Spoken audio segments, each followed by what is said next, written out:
Evening walk with the ladies. Ayan, ang park nila dito sa Haifa. Ano nga ulit yung tawag dyan sa tower na yan? Yan. Ayan. Ang office ng Ministry of Interior ba? Yeah. Ganun. No, di ba? Hindi pa alam ang pangalan.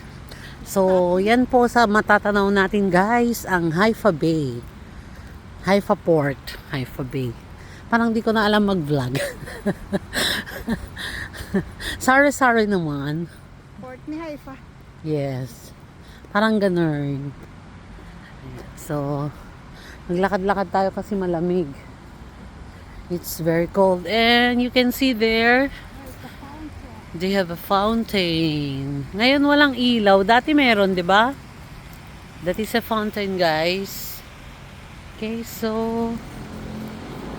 Haifa Port dito sa Israel. Diyan po dumadaong ang mga ang mga bangka.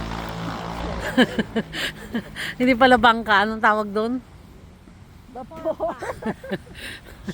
Basta bangka. And as of now, winter po dito ngayon kaya malamig. O, nakita niyo yung mga maraming bangka na nakagarahe na. Dito rin sa park, maraming.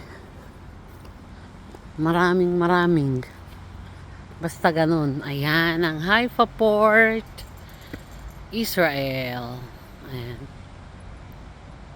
Okay, so yan po ang view dito sa gabi. Ayan, isa na namang nagre-reels. Reels is real. Yan si Madam. Okay.